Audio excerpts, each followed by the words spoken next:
Well, here we are. And here we are. The infamous Mike.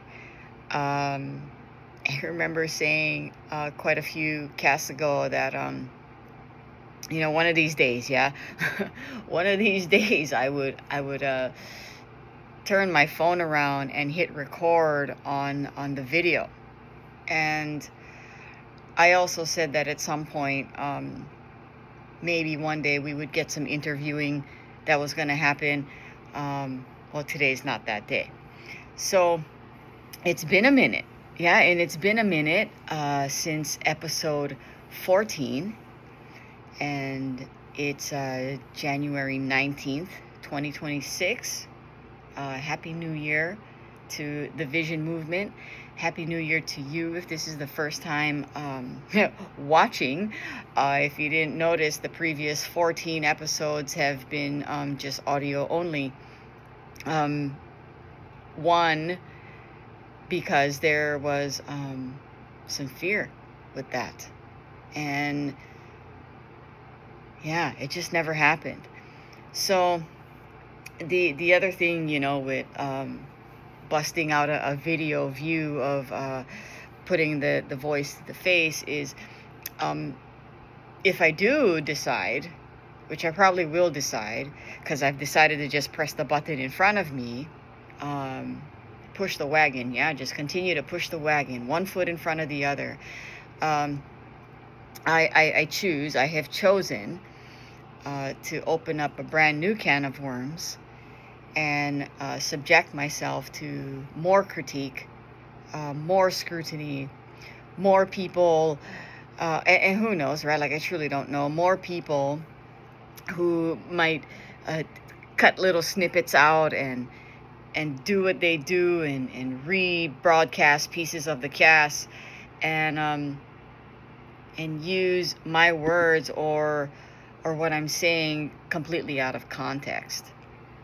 So the fact of the matter is, and I've shared this before, is that it's not whether or not people will. They probably already have, and they probably will.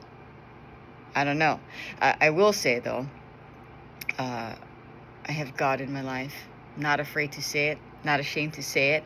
I stand in and through and under the light and in a power greater than myself and under the grace of a loving God.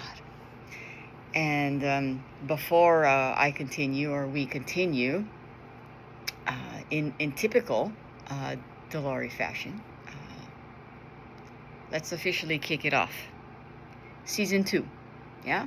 We're not going to cast episode 15 tonight.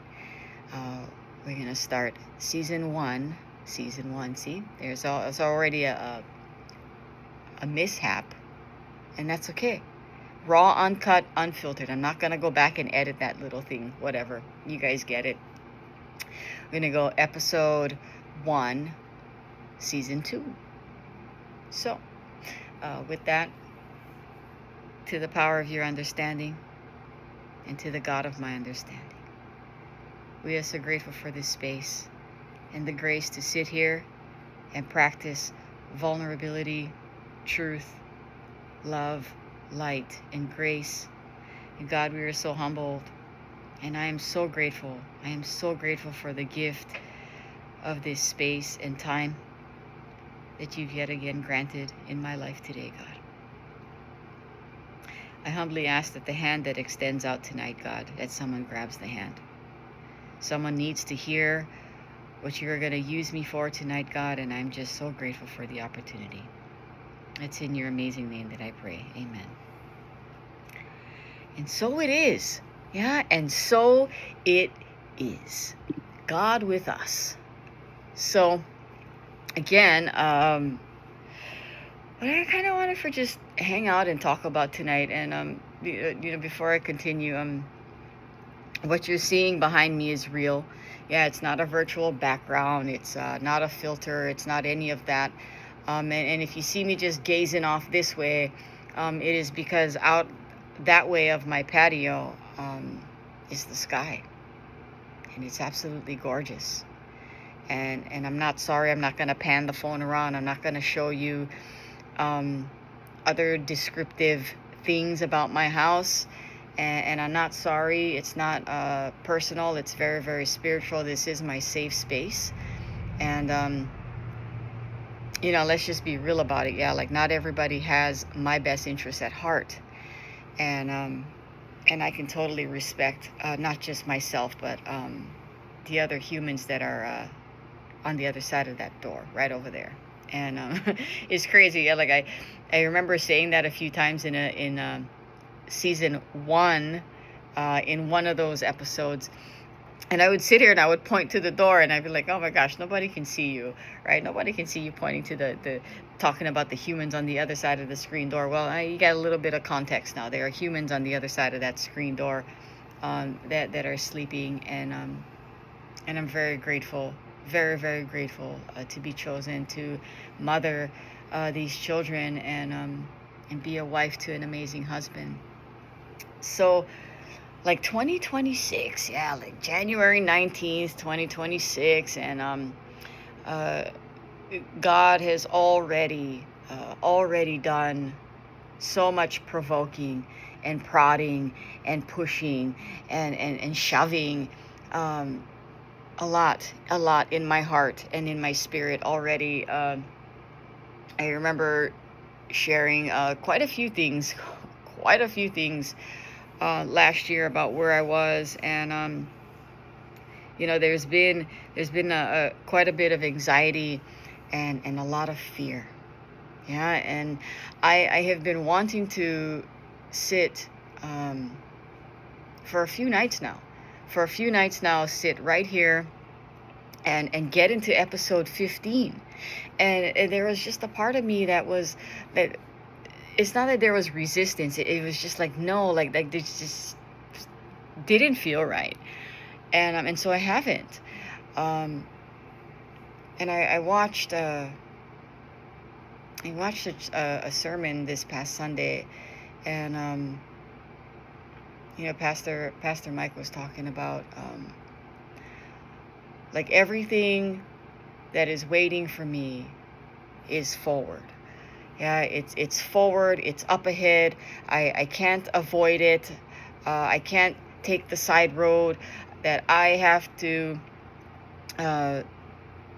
receive the grace and use my faith as a practice of my will to go through and to. And so I decided to just wait. Yeah, like wait and to really sit and wonder why, like it just wasn't happening the past few nights, and it's because season 1 had 14 episodes. Season 1 had 14 epic episodes. There's some good junk in season 1. I tell you what, you guys, some of those episodes have saved me on drives. They've saved me from saying dumb things to some people who just don't deserve my breath. Some of those episodes have saved me from sending emails and text messages that God knows I have no business, zero business sending or even thinking about sending, let alone entertain the thoughts of what I was going to send, and total disregard for who was on the other side of that email, that text message, that phone call. Oh, and even worse, yeah, that the nonverbal body language cues. Yeah, like, oh my gosh, if looks could kill. Yeah, for real, if looks could kill. So officially, 8-9 minutes into it, officially, welcome to season 2, episode 1 of The Vision Inside. If we've never met, my name is Delari Gomes, and I'm super grateful to be here and then to share more of my life. Super vulnerable. Anything could happen, right? Anything could happen. And you know what? A lot has happened. So the thing, right? The thing that keeps me could be the same thing that keeps you, excuse me, the same thing that keeps you from doing the things that you want to do and then not doing the things that you're supposed to do. And I'll put that in the I. Fear, fear keeps me from doing the things that I want to do. And it keeps me from not doing the things that I ought to do. And sometimes there's that we need that little ticker thing for that word. Sometimes I don't know, it's just a thing with me. Fear keeps me in all kinds of dark places. It keeps me in delusion. It keeps me in expectation.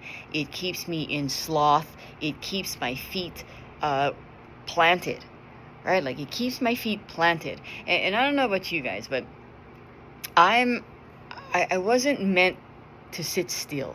You know what I'm saying? Like, I'm supposed to be, at least from what I think, finite brain. Okay, I'm human. Okay, let's just get that out of the way. I'm not meant to stay in the same place for long periods of time.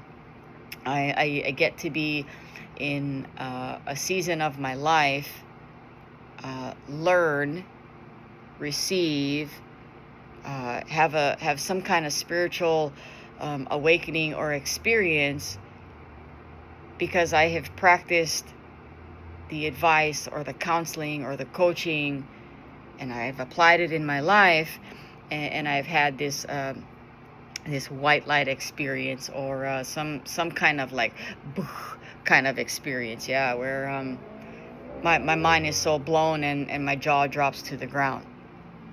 And I've had a few of those, quite a few of those, particularly in the last month, and leading up to tonight.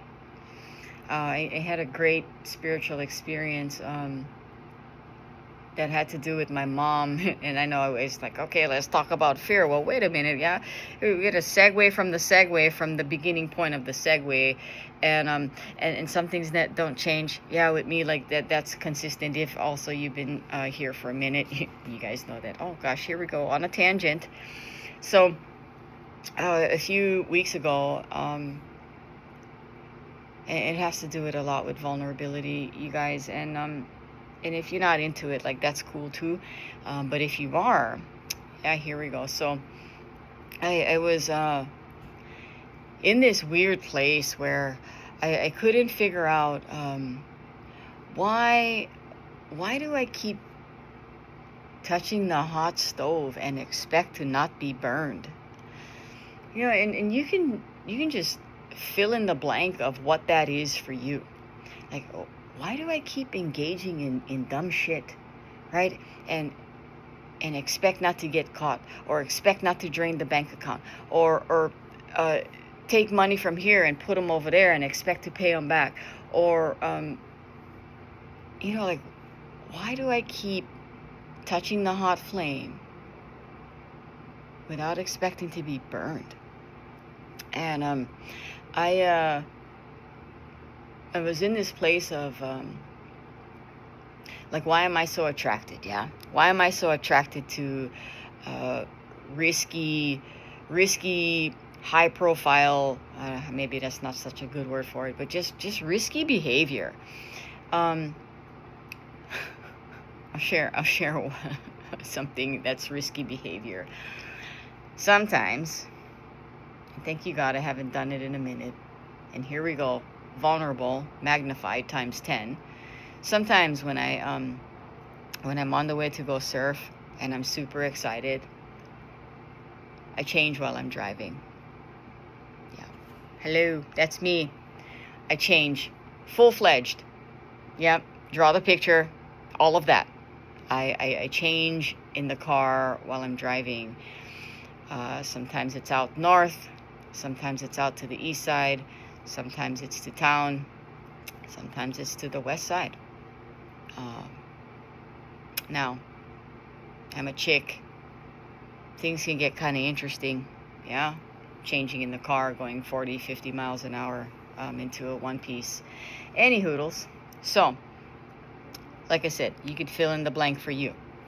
So I'm gonna share about kind of the awakening and how I had come to the point of having an amazing spiritual experience. It had to do with my mom.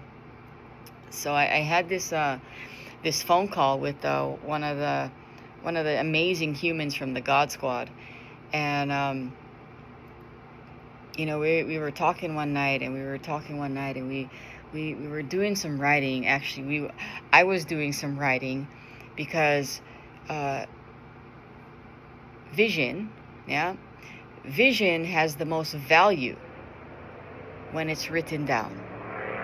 And that's not mine, right? Like, I got that from somewhere else. I have chosen to receive, believe, and put that in my pocket and use it and apply it in my life so it'll produce fruit. Any hoodles. So we were sitting and we were doing some writing, and because it was really, really messing with my head. It was messing with my spirituality. It was messing with my behavior, and my vision was delusional, and my thoughts were diluted by those delusions. So we were sitting and we were doing some writing, and part of the writing had produced that I was still trying to control my emotions. And yes, there is much more context to what we were writing. However, if God wants me and this podcast to reach people globally, some things I got to keep in the vault. And again, it's not personal. It's actually very spiritual and very, very humbling to be able to say what I need to say while keeping the things that might hurt other people and myself in a vault. So we were doing some work, and I found out I was trying to control my emotions.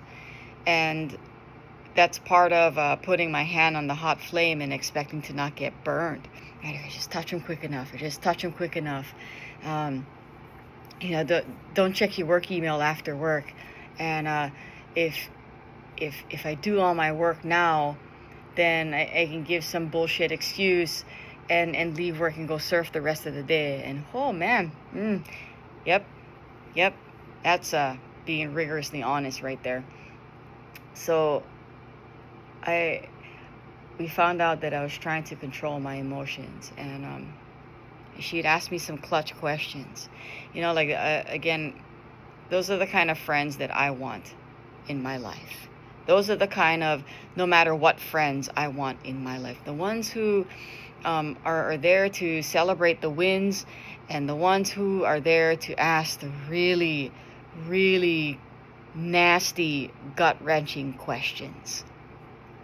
And she asked me, right? She asked me about what was my mom's relationship with my siblings growing up. And the whole context of why we were writing had absolutely nothing to do with what she just asked me. And I sat there and I was like, I think about that, right? Like, not what was my relationship, what was my mom's relationship with my siblings growing up. And I think a lot of my brothers and sisters were pretty much out of the house.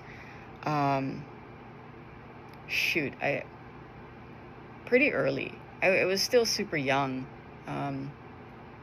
And the very first experience that I can remember watching, right, outside looking in, I know my oldest brother, as soon as he was old enough, he joined the Army.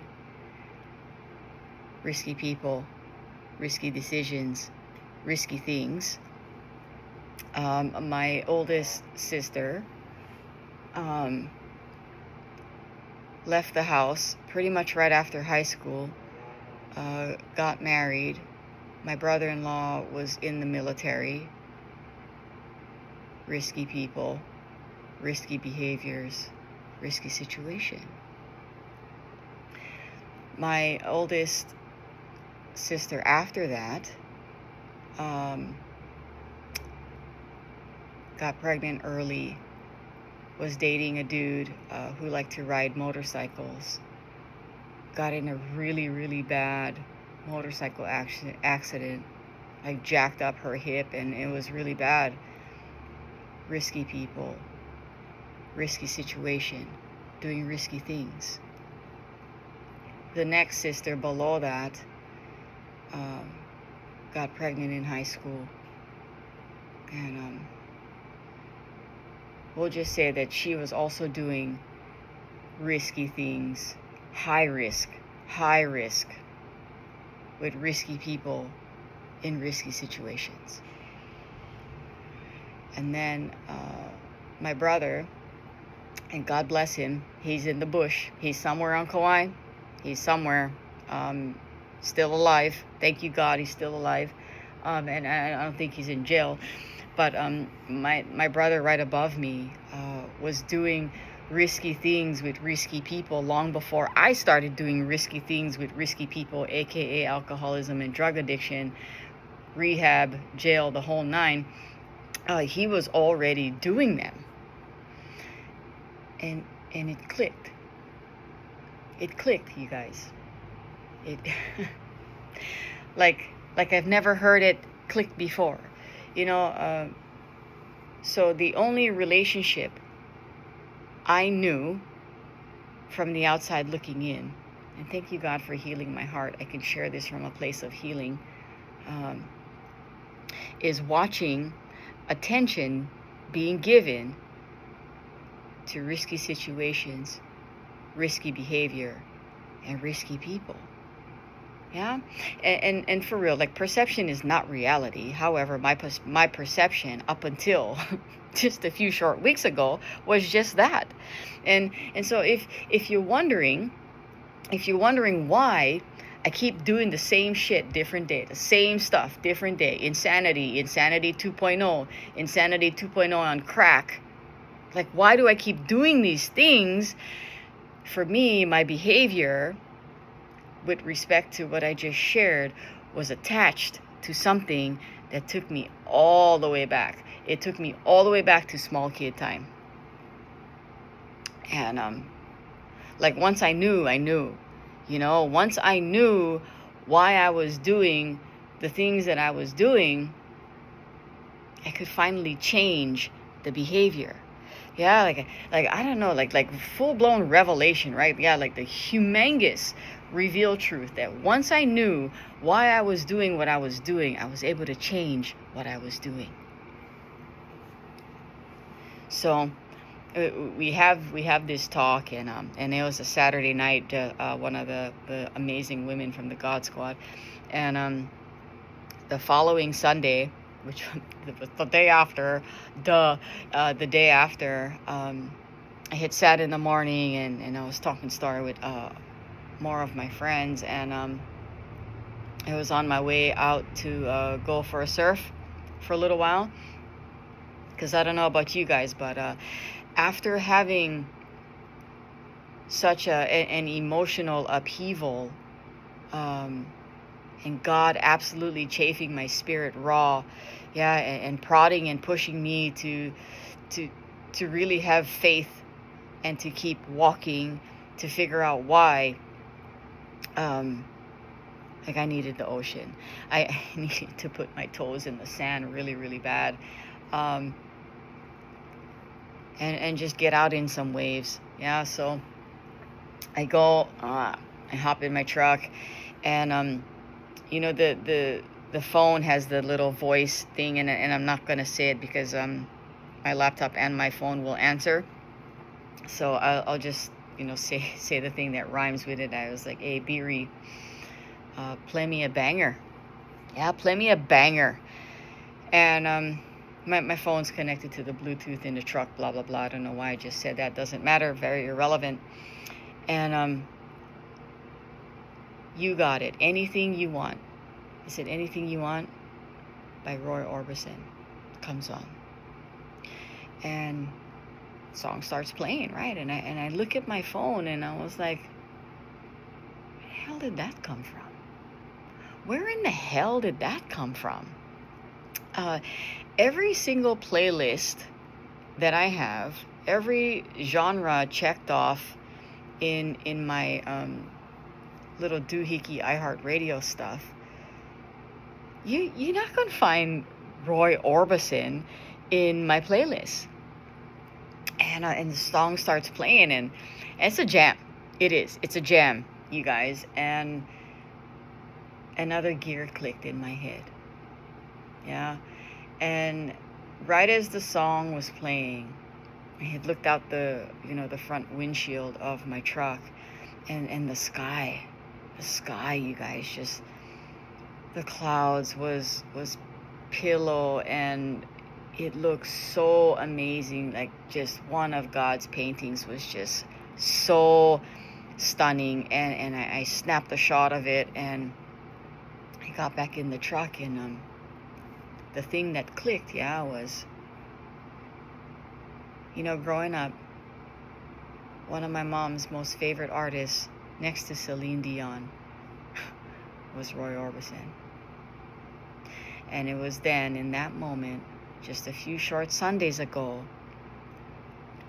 I got that heavenly hug from my mom, and that kiss of grace from God. And I knew that the work and the trudging was confirmed in that song. It's pretty rad deal, you guys. Pretty rad deal that when I choose to surround myself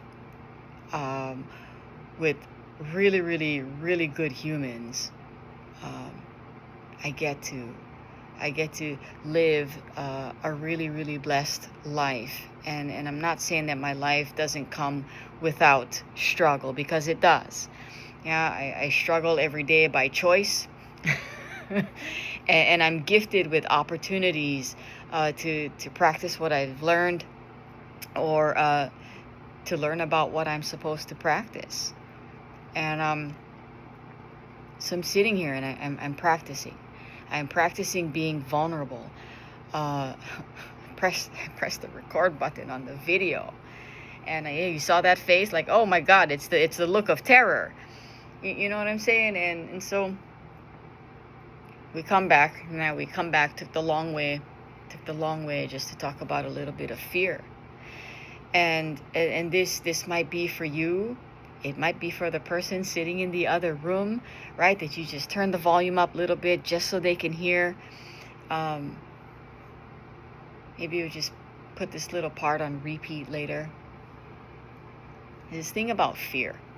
Yeah, and it stands for many, many different things. I don't know if I shared it earlier, but fear is the thing that keeps me crippled. It keeps me in sloth. It keeps my feet planted.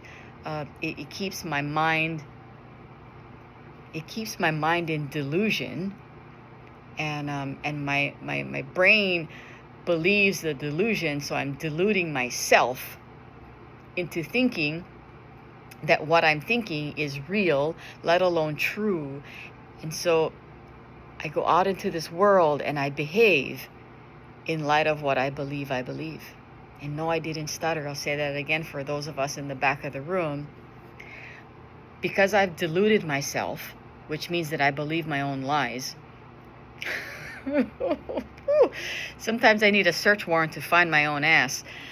When I sit in delusion long enough, and I believe my own lies, I go out and I behave in light of what I believe I believe. And the same is true, right? The same is true on the other side of that coin. That when I stand in faith, and when I sit humbly under the grace of God, and I'm doing my best to practice love and compassion and grace and mercy for other people, and being a servant,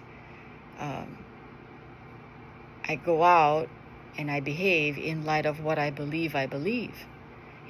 Both produce receipts. Yeah, both roads produce receipts. which one keeps giving though? Yeah? I don't know if you guys noticed that. Like, which one, right? Which road produces receipts that never stop? Right? Like, I can go out into this world and make decisions that are barbed with motive and keeping score and pulling that scorecard out 2 weeks from now and saying, you remember when? I need this from you. Where the other road that is filled with faith and the unknown and curiosity and adventure, where I don't need to know what's around the corner. Yeah, I know what happens when I touch the hot flame. I get burned. What I don't know is how to walk in and through the flame and come out as something totally different on the other side. Hey, here we go, segueing away from fear again. Not sure if you guys are aware, but I wasn't aware. I'm not always aware, and I'm not that smart, and I don't know everything. But apparently, fire, right? Fire is meant to change something, in this case, someone. It's meant to change everything about that thing down to its like molecular level. Like, it's meant to change something completely. And that's the whole thing about doing my best to walk in faith and having these spiritual experiences, is that I gotta walk through the fire. I gotta walk through the fire, or else change not gonna occur for me. So the thing about fear, and it could mean many different things, right, to many different people. Again, it just keeps me stuck, for lack of going down the vicious cycle. It keeps me stuck. It keeps me stuck in self-preservation, Ugh, nasty. Self-preservation is just a nice way of saying I'm a huge people pleaser, right? And I don't do things to please you. I do things to ultimately please me, which the other word for that is narcissism. Nasty word, another word for another day. So fear. F everything and run. Yeah, F everything and run. I don't need to say the 4-letter word. You already know. F everything and run.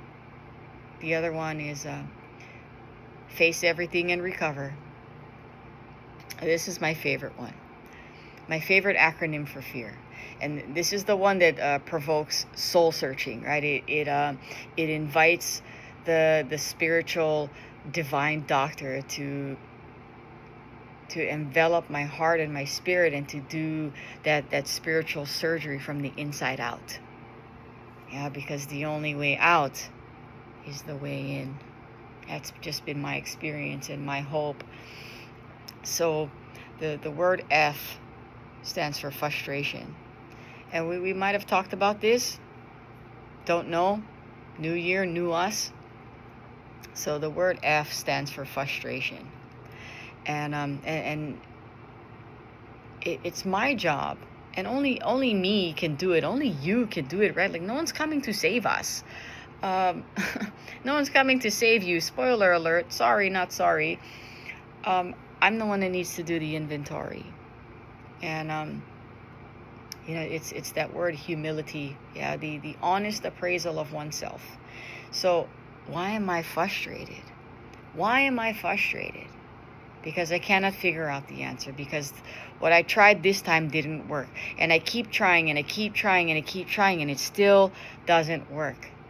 I keep finding a new job and finding a new job and finding a new job, not engaging with a certain person, and they're still an asshole. Not engaging and not, just not. And it's just not working. Why am I so frustrated?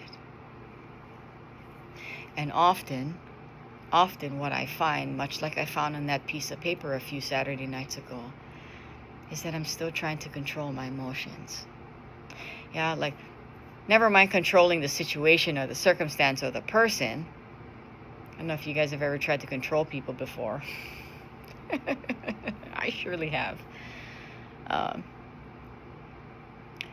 When I find that I can't control my emotions is when things inside of my head get really, really chaotic. Yeah, and a clear sign that my life is already chaotic and to some extent unmanageable is that what it looks like immediately in my life is it looks like dominance. It looks like me having the last word. It looks like my voice being projected louder than yours. It looks like me one-upping you. It looks like my story being more grandiose, probably a little more obnoxious than yours. That's how I know that I'm in serious frustration, and I'm probably in a little bit of anxiety and worry as well. And so, what's that connected to? Yeah? Sometimes I gotta go back to yesterday. Sometimes I gotta go back to last week. A lot of times after I sit and I close my eyes, much like I'm doing now, and I ask, yeah. If you guys aren't privy to it, the word ask is code word for prayer. And like whatever you pray to is perfectly fine. Yeah, if anybody ever told you that was wrong, you shouldn't be doing that, why can't you should be, he would highly suggest that you run away from that person as fast as you can. I'm not meant to be in this world to be confined to a box of what I should or shouldn't believe. You know, I part of having an open mind is knowing that part of God that I believe in really blesses and believes in the true gift of an open mind. So whatever you're praying to, the tree, the doorknob, unicorns, action, willingness, the wind, the ocean, Wonder Woman, Ultimate Warrior, whatever you're praying to is perfectly fine. I figure out why I'm frustrated, right? It's like, oh man, I'm trying to control a situation that's out of my control. And I often find immediately following that is the word E, and everyone says it together. E is for ego. And if my ego is involved, so is my pride. And somewhere along the lines in the situation or circumstance, either you said something that I found offensive, like no.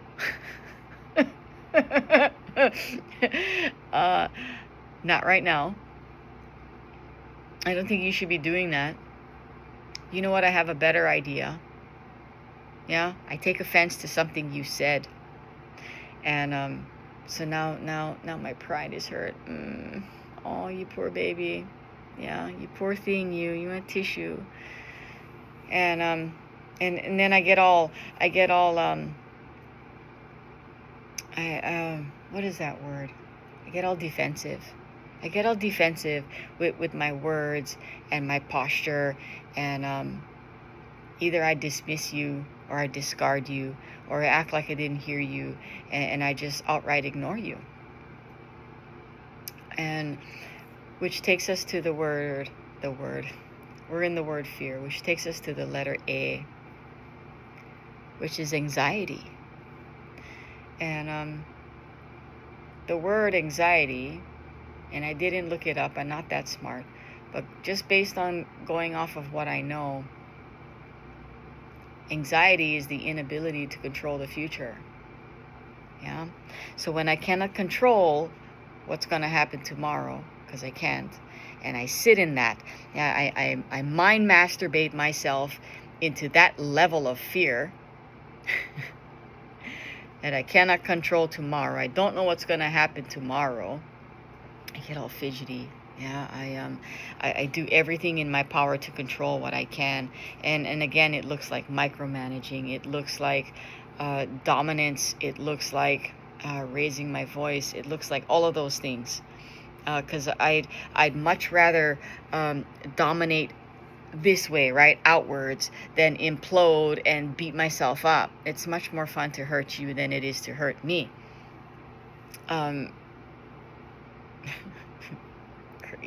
Crazy brain behavior, facts, and reality of my life sometimes. Yeah. So I sit in anxiety, and because I'm already frustrated. You've perceivably stepped on my toes and offended me. How dare you? How dare you? And who knows if I've retaliated? Yeah, I might have already retaliated with my words. I don't know. Maybe left some nasty post-it note somewhere. Or what it looks like when I implode. I spend money. I call in sick. Whatever, fill in the blank. Either you implode or you explode. I explode more than I implode. I do both. So I'm already frustrated. I'm sitting hardcore in my ego because I take everything personally. Now I'm mind masturbating about tomorrow. And then it leads us to the R in fear, which is resentment. And I'll tell you what, you guys. Resentment is that nasty spiritual termite that doesn't stop. Yeah, it's in an amazing piece of literature. It talks about this thing called the rapacious creditor. Right, the one who keeps coming, the one who doesn't stop, the one who is greedy, who comes after my soul so aggressively that I'm literally crippled by fear. And I'm resentful. And if you don't know what resentful means, resent. And sometimes I don't know what it means either, again, because I'm sitting in delusion. Resentment means to relive the anger. And if I'm still sitting in the frustration, which happened 5 minutes ago, 10 minutes ago, yesterday, then I'm resentful. And if I'm living in yesterday, then I'm living in worry. Which means if I'm in worry or if I'm in anxiety, then there's no time for me to be in reality. There's no time for me to be here and present with anybody. Because again, I'm too busy mind masturbating about what happened yesterday and what's going to happen tomorrow. None of which I can control. I can't even control right now. I can't. This thing could pop off at any minute. My computer could die. Who knows? It could start raining. The mopeds could come driving by. I don't know. I live next to a military installation, and sometimes they fly at night. And, you know, this microphone will pick up any old thing. Which is why I've said it before, like these podcasts, they happen late at night, and I mean, if I look tired, I am, and it's okay too. They happen late at night because it is when it is most quiet, and I find that my thoughts and my words flow much better when I'm sitting quietly, and that grace of a loving God can move in and through me. So if you're sitting tonight, it's like, wow, like I spent maybe all of 7 or 8 minutes talking about fear, and I spent most of the other minutes talking about a spiritual awakening. It's because I came out here with a plan. Yeah, you guys ever heard that oh, you like make God laugh, tell God your plans? That stuff is for the birds. Yeah, that stuff is for the birds. Let me share a different perspective with you. why not share all your plans? Why not? Because it goes back to the two roads, right? There are two roads in this life. Just my opinion, just my experience. No get nuts. Okay, no get nuts. No, no get nuts. There are two roads in life. One is self-will. One is God's will. You can believe whatever you choose. I believe what I believe. I go out and I behave in light of what I believe I believe. Self-will is barbed with anger, motive, malice, resentment. A lot of choices that serve me. And then there's God's will. Unknown, curious, adventurous, spontaneous, loud, colorful, humorous, joy, all of those things. Yeah, and it's crazy, right? Like I often choose self-will because I can control the outcome. Yeah, you guys ever live your life like that? Like I would much rather walk this road of self-will because I can control the outcome. I can control my emotions. I don't have to predict. Whereas if I share my plans with God and I do my best to make decisions that would, so to speak, align my will with God's purpose and God's plan for me, then I can't control the blessings, and I can't control the outcome, and I can't control the level of joy, and I can't control the amount of receipts that get given to me. I'm not meant to live in a box. I'm not meant to have a limited mind. I am meant to trudge and to keep walking, and to share whatever grace and spirit that has been poured onto my life. I used to walk around, metaphorically speaking, right? So I used to walk around with a big old styrofoam cup, and in the styrofoam cup had all of these holes. Yeah, it was things in my life that was just draining my soul. Yeah, lies, bad behavior, bad people, toxic work environment, fill in the blank. Yeah, what's draining your life? What's draining your soul? And even more nasty, how crippling is that fear? Yeah, that I chose for so long, right, to build up this wall around me where I think I'm keeping myself safe, but I'm really just keeping myself sick, keeping myself spiritually sick. And how long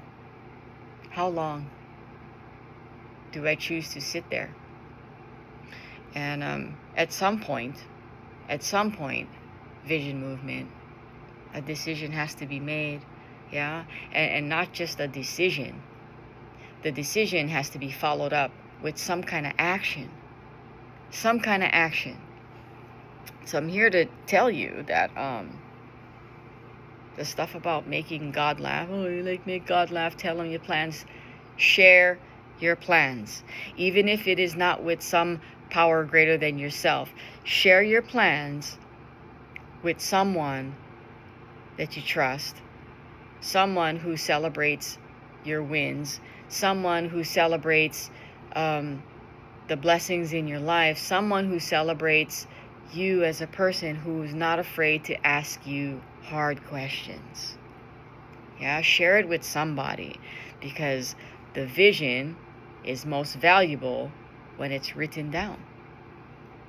And gosh, there's so much to be said about putting pen to paper, and sitting with another human being and reading those things, and being vulnerable and being open to critique and to some extent some kind of scrutiny, and being open to presenting something and then being open about how it can be done better, how I can be a better mom, be a better wife, and be a better employee. Receive hardship to the best of my willingness and ability that day. Receiving hardship. And I'll share one more thing. Like we've been here for 50 minutes and 12 seconds according to the phone. You know, at the end of 2025,